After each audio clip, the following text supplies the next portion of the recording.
دیکھیے اللہ رب العزت نے ایک وصیت کی ہے انسانوں کو،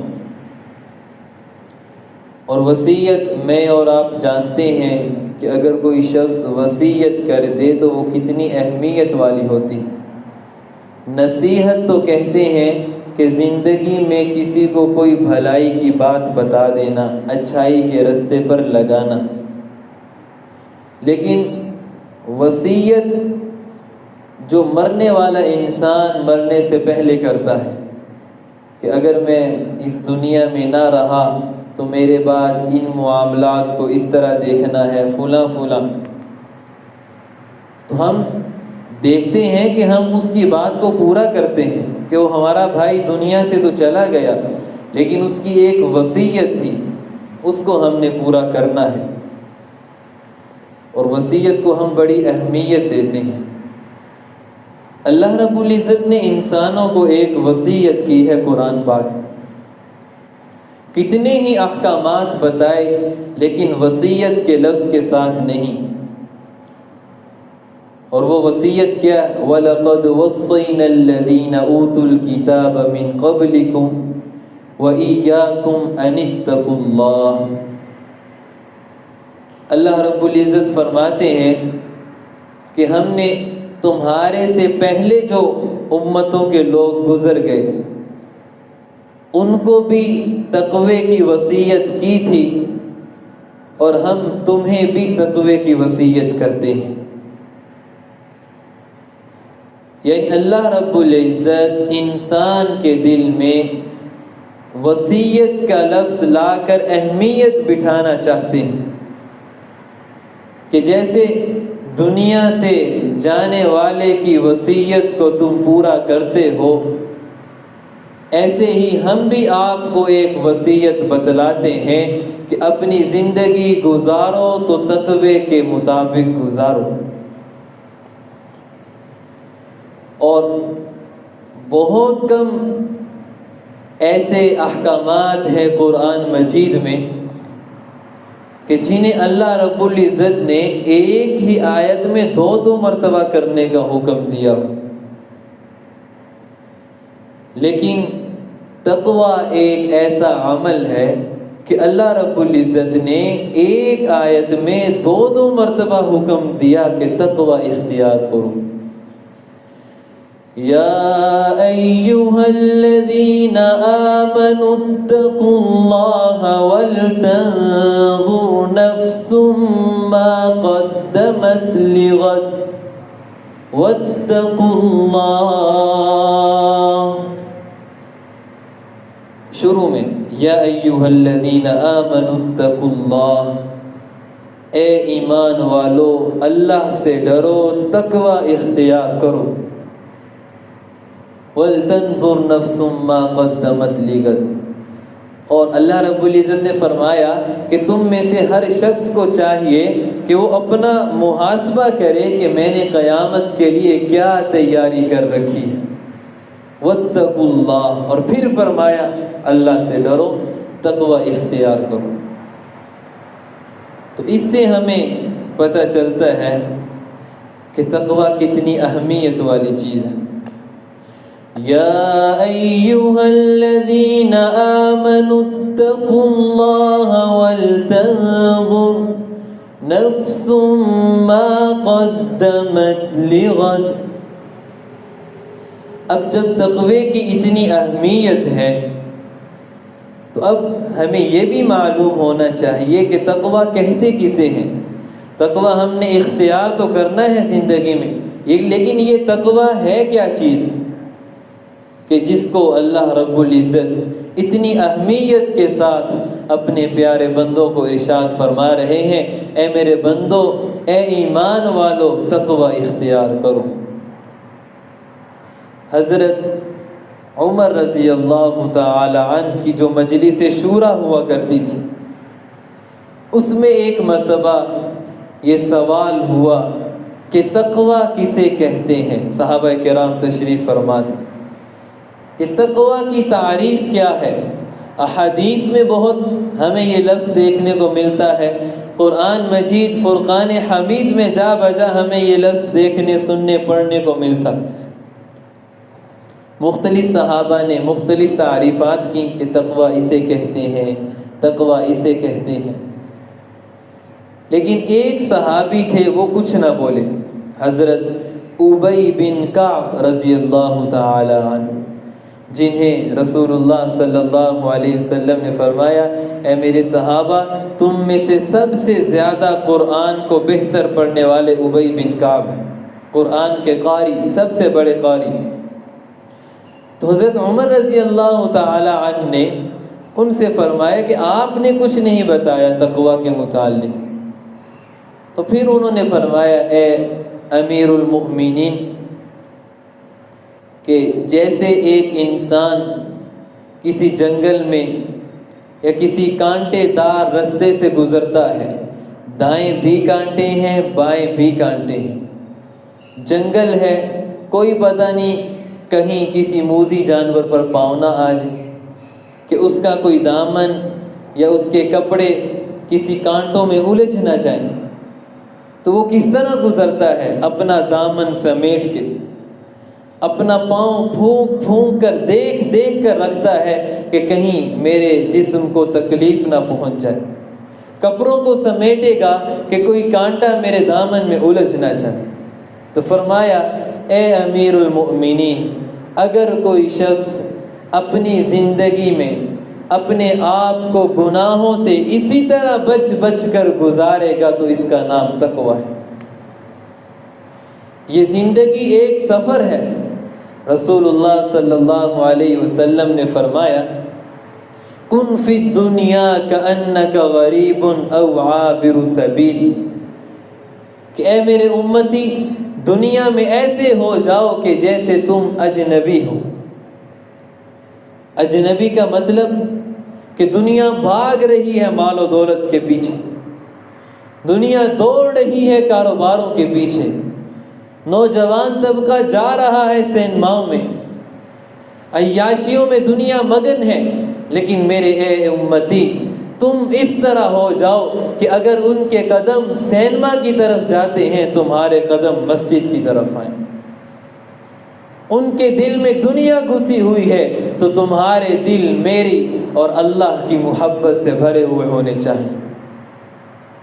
اور ہم اپنے معاشرے میں دیکھتے بھی ہیں کہ اگر ایک شخص، اس کے سر پہ عمامہ، منہ پہ داڑھی، شلوار ٹخنوں سے اوپر، پینٹ شرٹ اس نے نہیں پہنی ہوئی، قمیض شلوار پہنی ہوئی، ہاتھ میں تسبیح پکڑ کر آج کی اس دور کی کسی جدید یونیورسٹی میں چلے جاتا ہے، تو آپ حضرات خود بتائیں کہ وہاں کی وہ جو لڑکیاں، طالبات اور طلبہ اسے اجنبی نگاہوں سے دیکھتے ہیں کہ نہیں، کہ یہ مولوی صاحب یہ ادھر کدھر آ گیا۔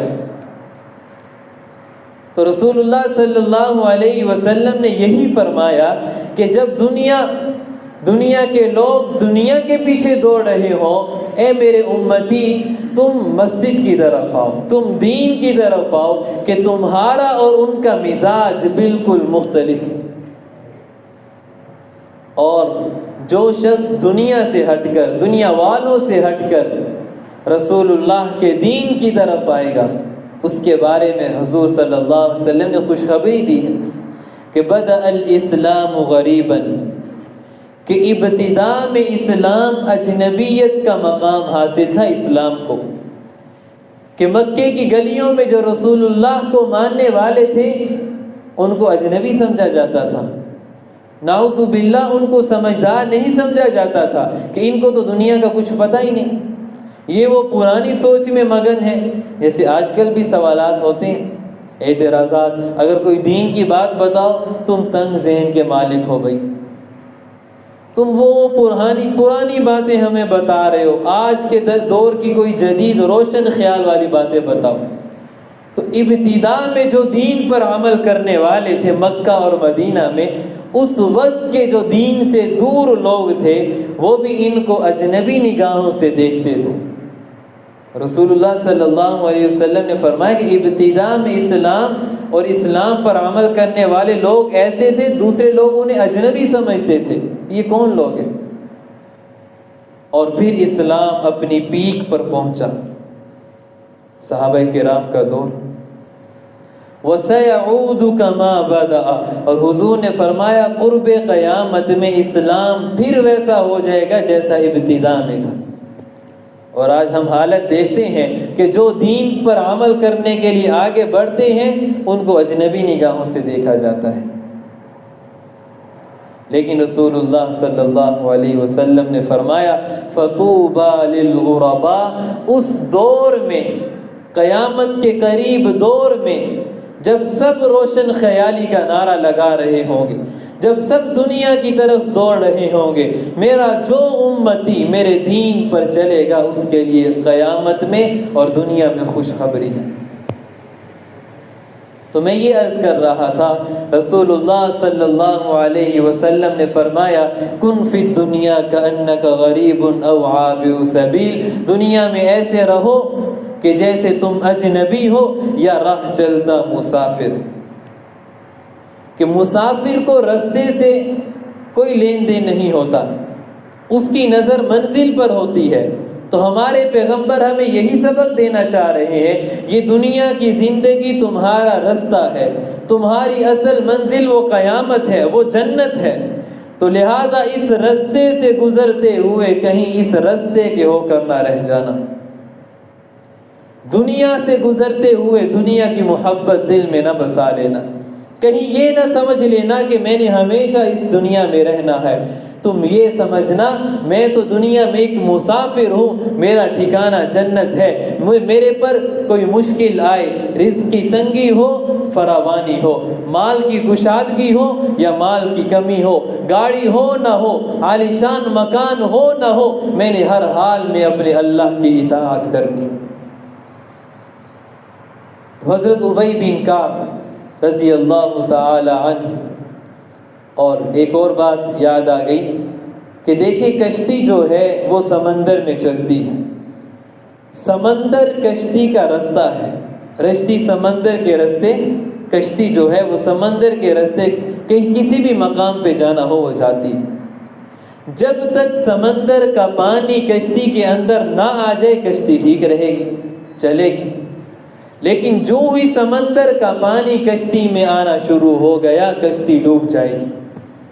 اسی طرح میرے محترم سامعین، یہ دنیا ہمارا رستہ ہے، منزل ہماری آخرت ہے، جنت ہے، یہ دنیا اگر ہمارے دل میں سما گئی تو ہم تباہ و برباد ہوں۔ اس لیے دنیا میں جتنی بھی مشقت آئے، پریشانی آئے، نظر جب جنت پر ہوگی، منزل پر ہوگی تو یہ رستہ آسان ہو جائے۔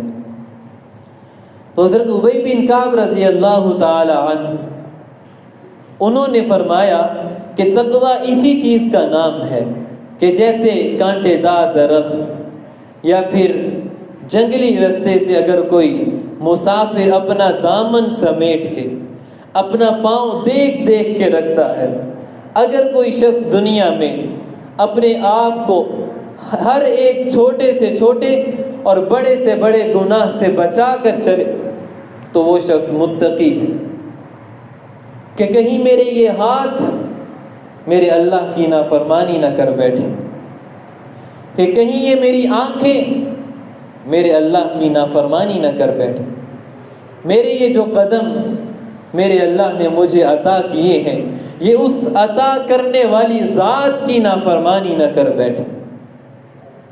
غالباً حضرت حسن بصری رحمہ اللہ تعالی فرماتے ہیں کہ میں نے مجلس میں ایک مرتبہ ایک جملہ کہا جس نے نوجوان کی زندگی بدل دی۔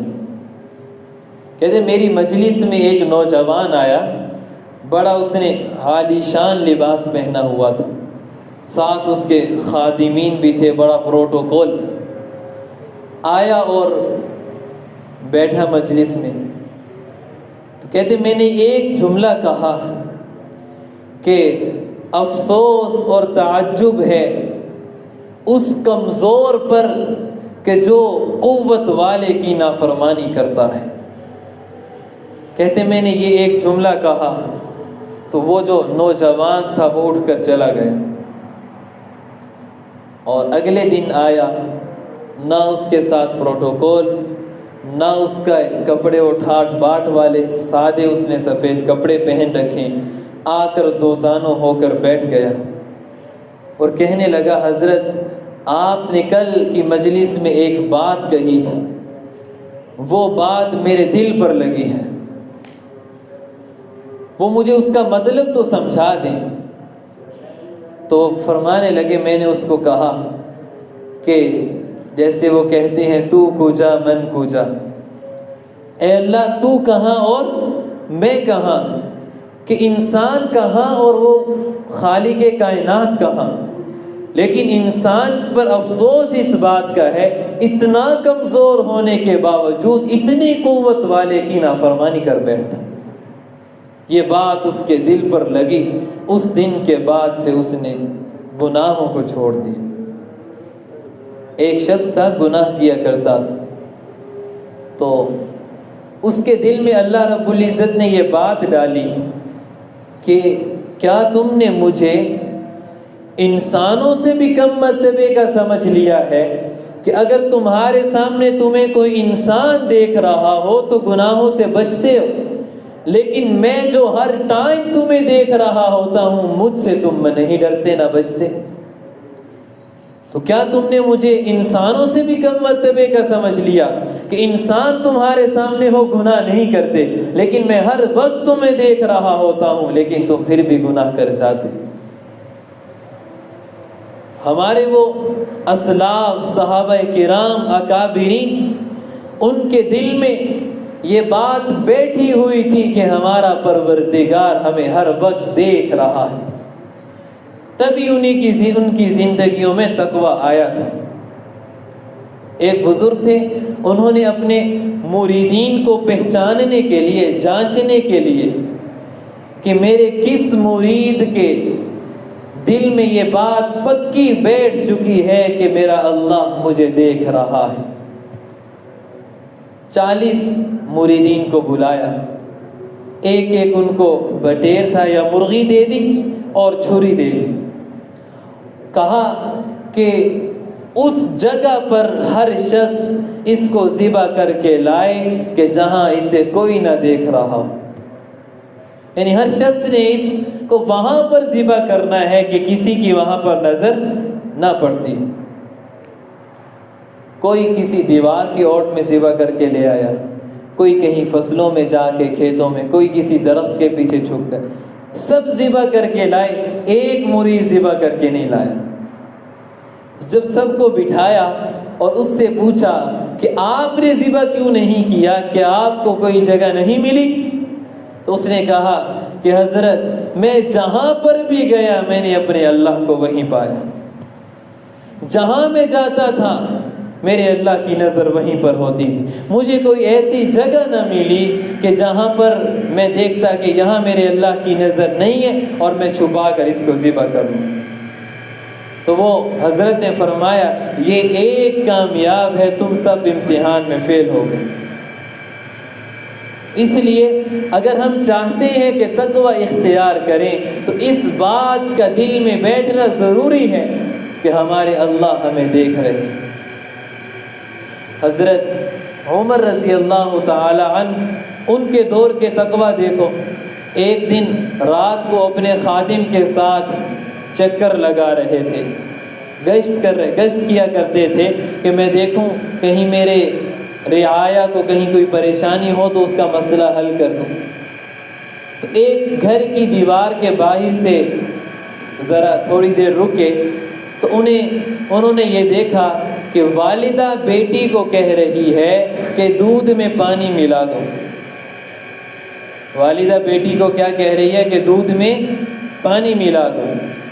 بیٹی آگے سے کہہ رہی ہے کہ اماں جان امیر المؤمنین حضرت عمر نے منع کیا ہے کہ دودھ میں پانی نہیں ملانا۔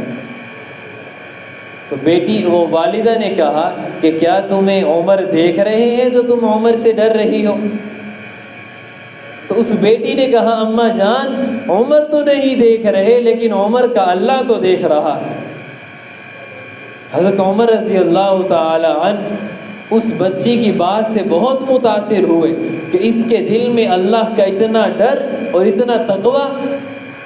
صبح اس بچی کا رشتہ اپنے بیٹے عاصم کے لیے مانگ لیا اور اپنے بیٹے کا رشتہ اس سے کر دیا، اور ان سے پھر ایک اولاد ہوئی، اور دوسری پیڑھی میں جا کر ایک بیٹا پیدا ہوا جس کا نام تھا حضرت عمر بن عبدالعزیز، کہ چاروں خلفاء کا جب دور گزر گیا اس کے بعد معاشرے میں جب بگاڑ پیدا ہوا تو حضرت عمر بن عبدالعزیز کا جب دور آیا تھا تو لوگ کہا کرتے تھے حضرت عمر رضی اللہ تعالی عنہ والا دور گویا لوٹ آیا۔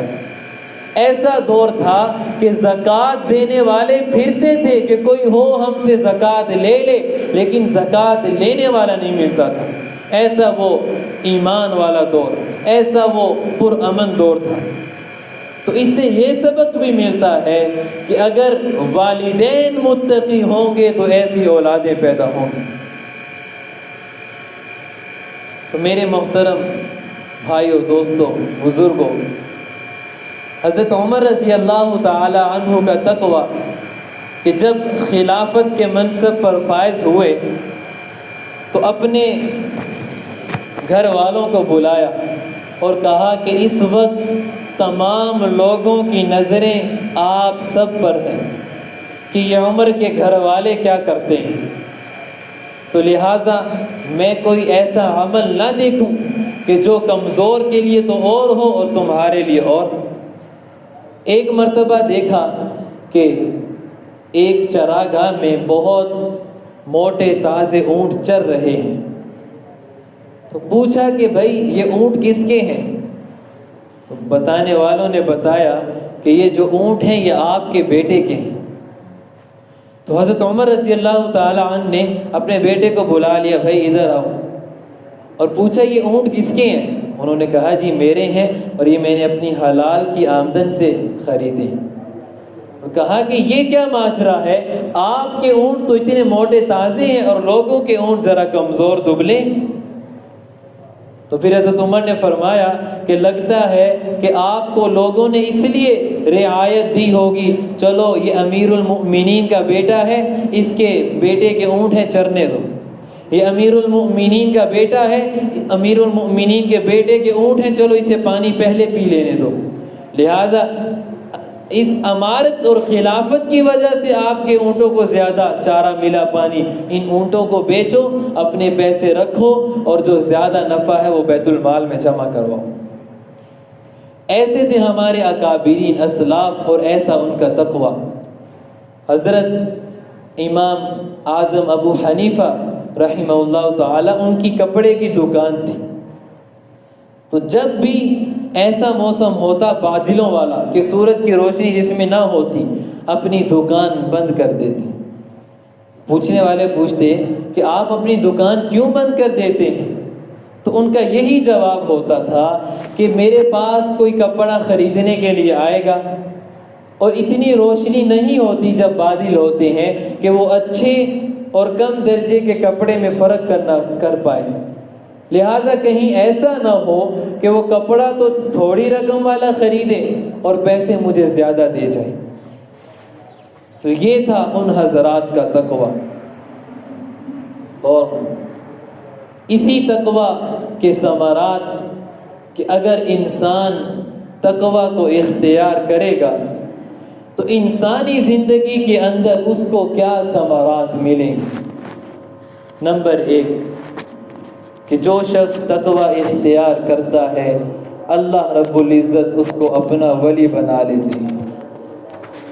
اور تقویٰ میں آپ کو بتا چکا ہوں کہ ہر چھوٹے سے چھوٹے گناہ کو چھوڑ دینا، بڑے تو کرنے نہیں، چھوٹے سے چھوٹے گناہ سے بھی بچنا، اس کا نام تقویٰ ہے۔ ان اولیاؤہ الا المتقون، قرآن مجید میں اللہ رب العزت نے فرمایا اللہ کے ولی متقی لوگ ہیں۔ اور جب ایک انسان نے تقوی اختیار کیا، اللہ کا ولی بن گیا، تو پھر الا ان اولیاء اللہ لا خوف علیہم ولا هم يحزنون، کہ جو اللہ کے ولی ہوتے ہیں نہ ان پر خوف ہوتا ہے نہ ان کو کوئی غم آن پہنچتا ہے۔ اور علماء اس کی تفسیر فرماتے ہیں کہ خوف کہتے ہیں کہ جو باہر کا غم ہو، اور حزن اور غم جو انسان کے اندر کا غم ہو، نہ تو اسے باہر سے کوئی تکلیف پہنچے گی نہ اس کو اپنے اندر سے کوئی تکلیف پہنچے گی۔ اور اگر اس کو آپ مزید پھیلا لیتے ہیں تو یہ تمام چیزیں داخل ہو جاتی ہیں۔ اگر ایک انسان تقوی اختیار کرے گا وہ اللہ کا ولی بن جائے گا۔ جب اللہ کا ولی بن جائے گا اسے گھر سے بھی تکلیف نہیں پہنچے گی، اسے باہر معاشرے سے بھی تکلیف نہیں پہنچے گی، اسے اندرون ملک سے بھی تکلیف نہیں پہنچے گی، اسے بیرون ملک سے بھی تکلیف نہیں پہنچے گی۔ تو تقوی کا ایک ثمر، تقوی کا ایک نتیجہ کہ انسان اللہ رب العزت کا ولی بن جاتا ہے۔ اور تقوی کا دوسرا نتیجہ وَمَن يَتَّقِ اللَّهَ يَجْعَل لَّهُ مَخْرَجًا وَيَرْزُقْهُ مِنْ حَيْثُ لَا يَحْتَسِبُ۔ اللہ رب العزت قرآن مجید میں ارشاد فرماتے ہیں کہ جو تقوی اختیار کرے گا، جو اللہ سے ڈرے گا، جہاں کہیں پھنسے گا نکلنے کی راہ اللہ بنائیں گے۔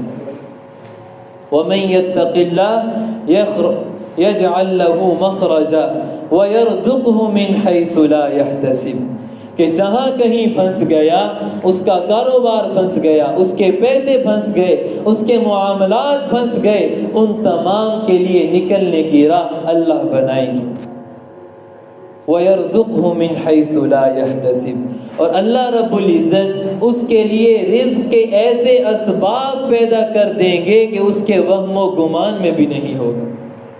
جب انسان اللہ رب العزت سے دور ہوتا ہے تب اس کو پتہ تو چل رہا ہوتا ہے کہ مال آ کہاں سے رہا ہے، لیکن یہ نہیں پتہ چل رہا ہوتا کہ یہ میرا مال جا کہاں رہا ہے، کہ پتہ ہی نہیں چلتا، مال ختم ہو جاتا ہے۔